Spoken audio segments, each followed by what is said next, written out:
বানায় দিবেন। দুনিয়া সামান্য কয়েকদিনের মাত্র, সামান্য কয়েকদিনের মাত্র। আজকে আছি, কালকে নাই, কিন্তু আখিরাতের জীবনের শুরু আছে, শেষ নাই।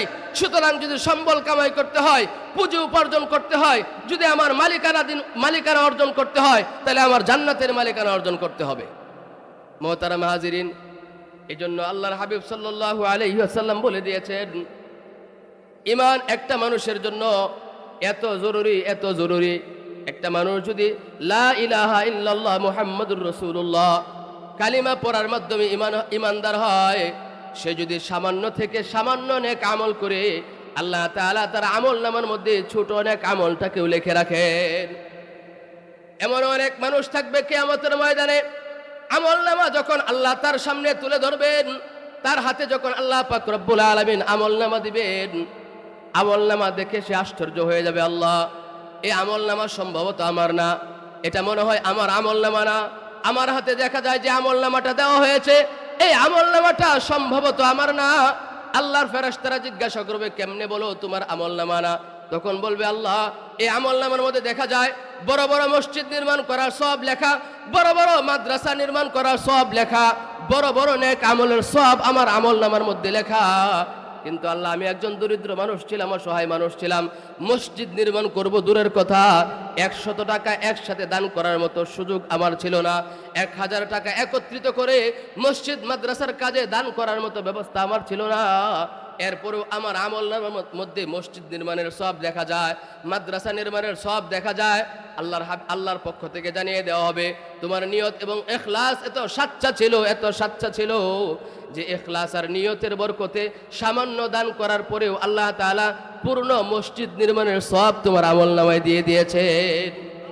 ইমানের এত দাম, এত দাম। সামান্য ইমান নিয়ে যদি কেউ দুনিয়া থেকে বিদায় হয়, আল্লাহ তাআলা চাইলে তাকে বিনা হিসেবে জান্নাত দিতে পারেন।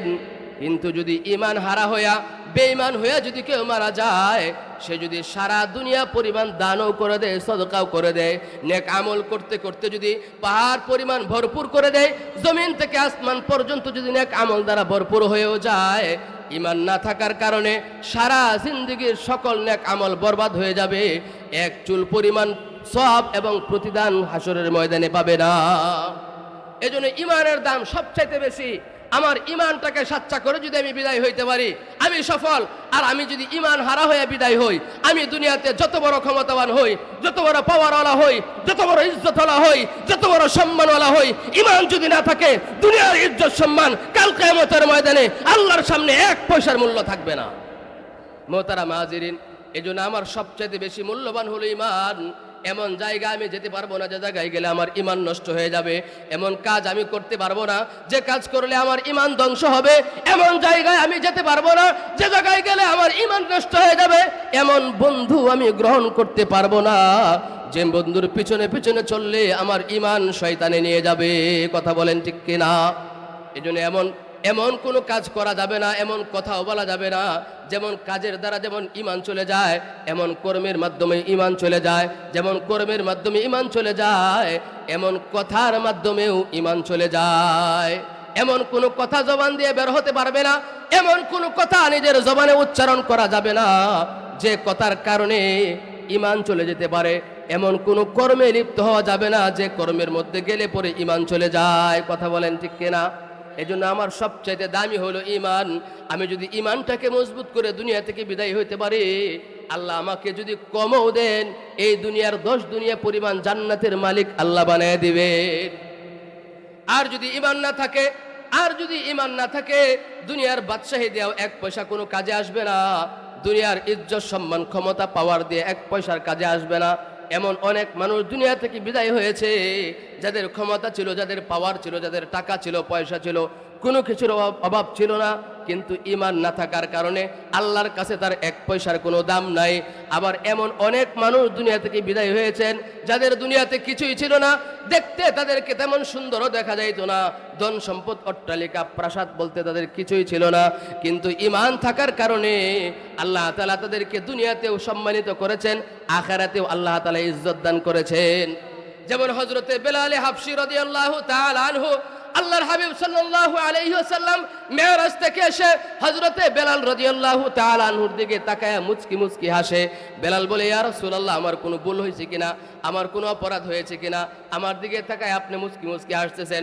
নবীজি বলেন, ও বেলাল, এমন কোন নেক আমল তুমি করো যে নেক আমলের কারণে আমি যখন মেরাজে গেলাম, আমি যখন জান্নাত ভ্রমণ করতেছিলাম, জান্নাতের মধ্যে জুতার আওয়াজ, পায়ের আওয়াজ শোনা যায়।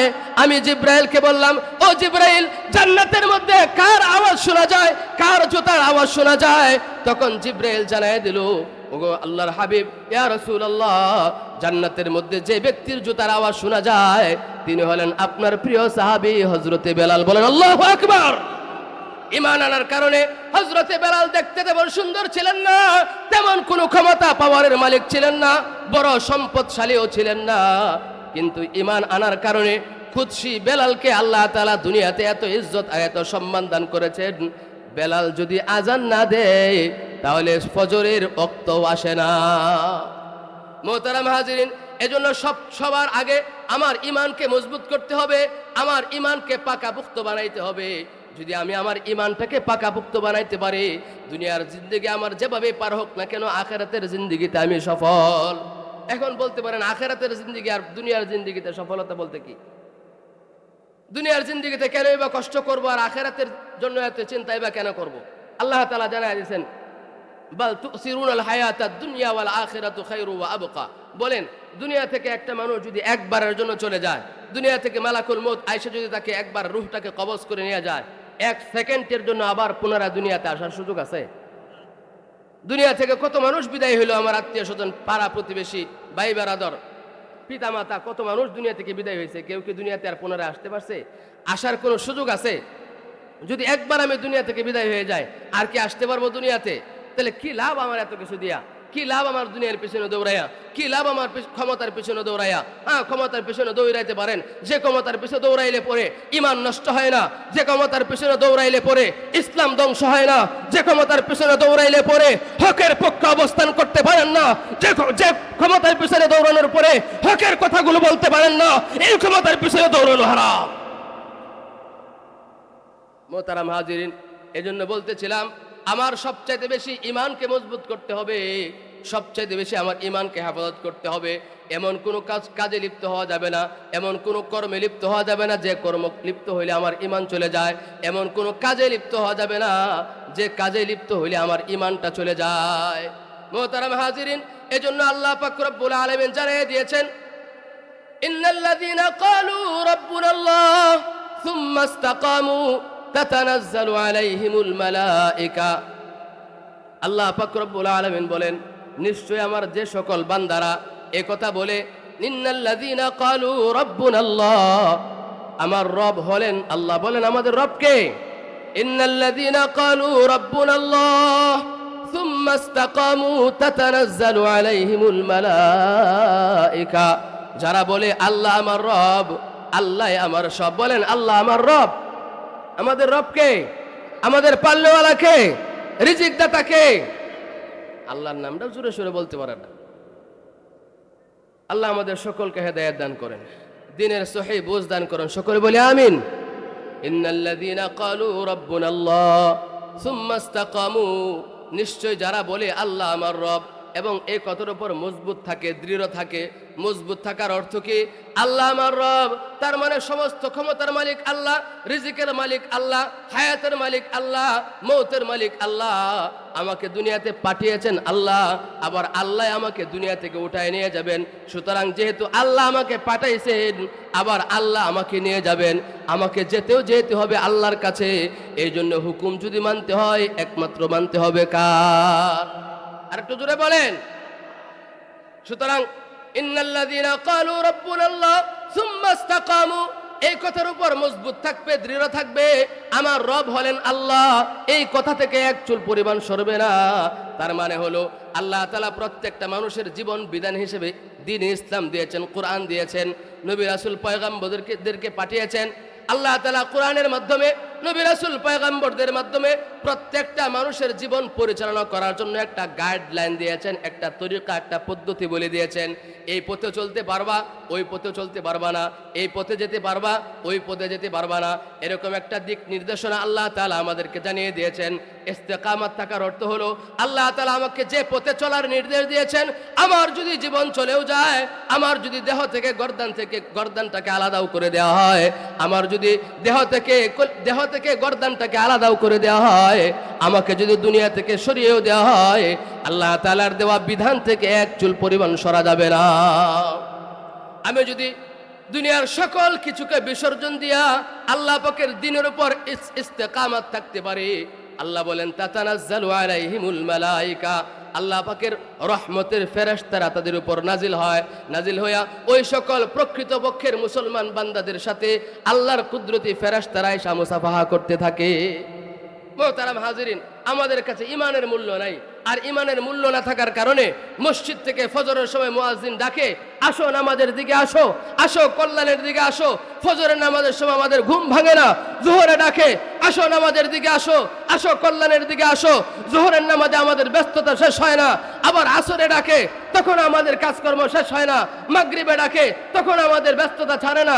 এশা ছাড়ে, তখন আমাদের ব্যস্ততা ছাড়ে না।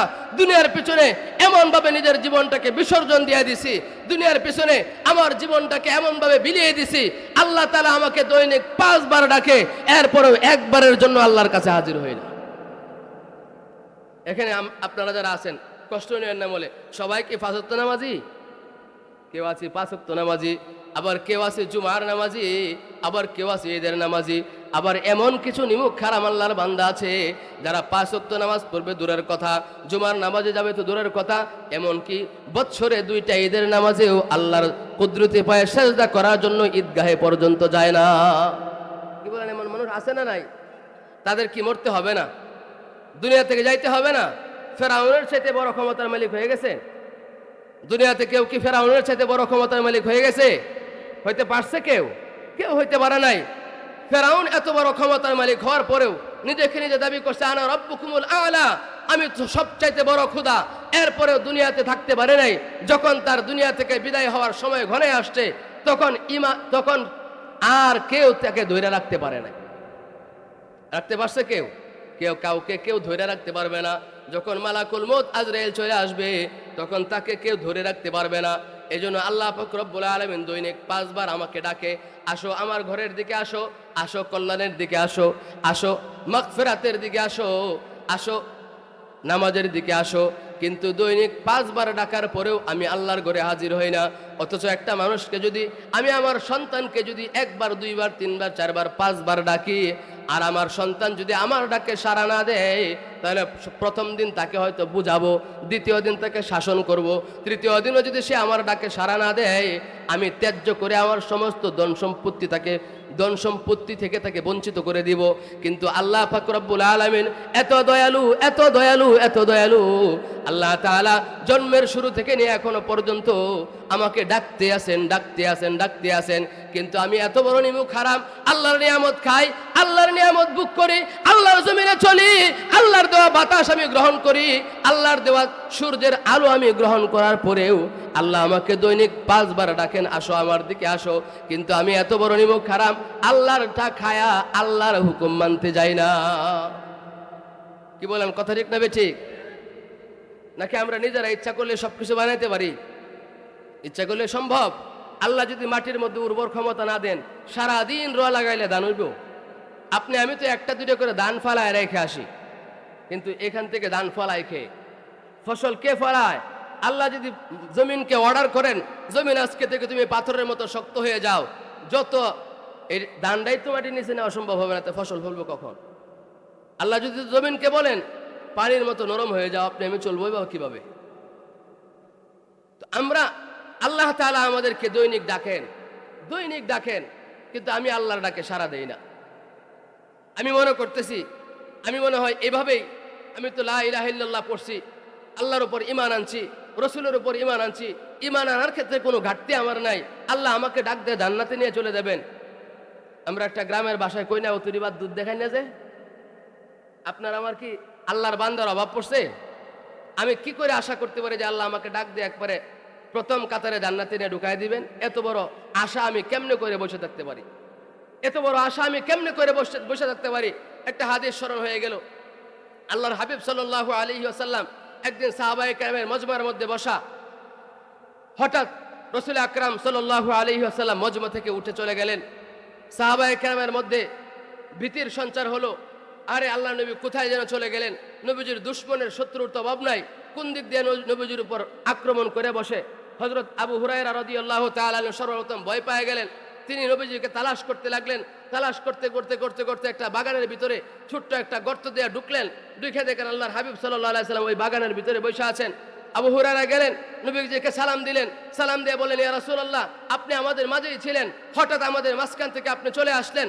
আমি সর্বপ্রথম ভয় পেয়ে গেলাম, নবীজি না জানি কোথায় চলে গেলেন, নবীজির উপর কোনো আক্রমণ চলে আসে কিনা, নবীজির উপর কেউ কোনো আঘাত করে ফেলে কিনা।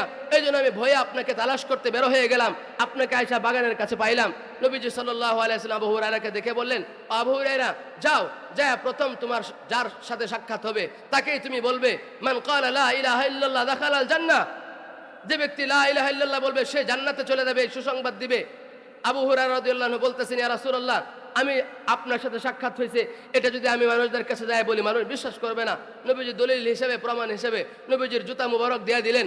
যাও, তুমি যখন সুসংবাদ দিবে তখন আমার জুতাগুলো দেখাবে, বলবে আল্লাহর নবীর সাথে আমার সাক্ষাৎ হয়েছে, তিনি আমাকে জুতাগুলো দিয়ে বলে দিয়েছেন যে যে ব্যক্তি লা ইলাহা ইল্লাল্লাহ বলবে তাকে আল্লাহ জান্নাত দিবে। এই যে দেখো নবীজির জুতা, আর আমি নবীজির বাণীটা তোমাদের কাছে দাওয়াত দিচ্ছি।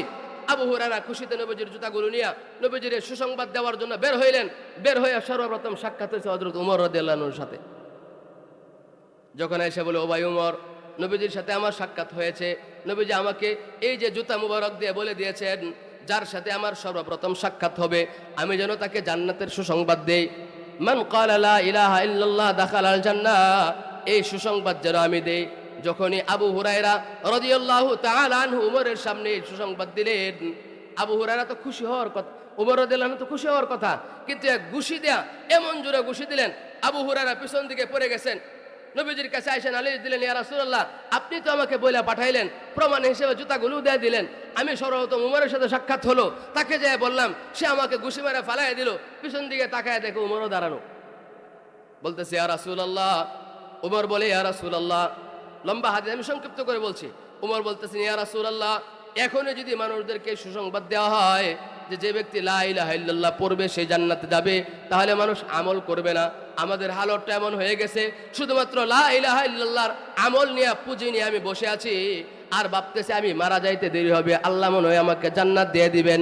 না না না না, আল্লাহ তাআলা আমাকে যে জীবন বিধান দিয়েছেন, আল্লাহ আমাকে যে পথে চলতে বলেছেন, আল্লাহ আমাকে যতটুকু ঈমান নিয়ে দুনিয়া থেকে বিদায় হওয়ার নির্দেশ দিয়েছেন, আমি যদি ততটুকু ঈমান নিয়ে, আমল নিয়ে দুনিয়া থেকে বিদায় হইতে পারি, তাহলে আশা করা যায় আল্লাহ আমাকে জান্নাত দিবেন। আর যদি আমি ঈমান আমল দুরস্ত করতে না পারি, দুনিয়ার ইজ্জত সম্মান টাকা পয়সা দেয়া আল্লাহর হাত থেকে রেহাই পাওয়া কোনোভাবেই সম্ভব না। এজন্য হযরত আবু বকর রাদিয়াল্লাহু তাআলা আনহু, হযরত ওমর রাদিয়াল্লাহু আনহুর ব্যাপারে ঘটনা আসছে। হযরত ওমর রাদিয়াল্লাহু তাআলা আনহু যখন কোনো কবরের পাশ দিয়ে যাইতেন, তখন তিনি এত জোরে এত বেশি কান্না করতেন, ওমর রাদিয়াল্লাহু আনহুর দাড়িগুলো ভিজে ভিজে মাটির মধ্যে পানি পড়তো। কেউ জিজ্ঞাসা করলো, আপনার সামনে জান্নাতের আলোচনা করা হলেও আপনি এত কান্না করেন না, জাহান্নামের আলোচনা করা হলেও আপনি এত কান্না করেন না, কবরের সামনে দিয়ে গেলে আপনি এত কাঁদেন কেন? আপনাকে তো আল্লাহর রাসূল জান্নাতের সুসংবাদ দিয়েছেন। বলেও আমার ভাই শোনো, আল্লাহর হাবিব আমাকে জান্নাতের সুসংবাদ দিয়েছেন, কিন্তু কবরে আমার হালত কি হবে এটার তো আল্লাহর রাসূল কোনো কিছু বলে যায় নাই। আমাকে কত হাজার বছর কবরের জিন্দেগি পার করতে হবে, কবরটা কি আমার জন্য জান্নাতের বাগান হবে নাকি জাহান্নামের গর্ত হবে? এটা কি সাপ বিচ্ছুর ঘর হবে নাকি আমার জন্য সুখ শান্তির ব্যবস্থা হবে? এটার গ্যারান্টি তো আল্লাহর হাবিব আমাকে বলে দেয় নাই। আল্লাহর হাবিব বলেছেন, আখিরাতের ঘাটিগুলোর মধ্যে সবচাইতে ভয়ঙ্কর আর কঠিন ঘাটি হলো কবর। সুতরাং আমি যদি কবর থেকে নাজাত না পাই, তাহলে জান্নাত তো হলো অনেক দূরের কথা। আর যদি কবর থেকে যদি নাজাত পাই, তাহলে তো আমি আল্লাহ পাকের আযাব থেকে বেঁচেই গেলাম। এই জন্য মোহতারাম হাজিরিন, সকলকে কবরে যাইতে হবে, সকলকে আল্লাহর হাতে ধরা খাইতে হবে।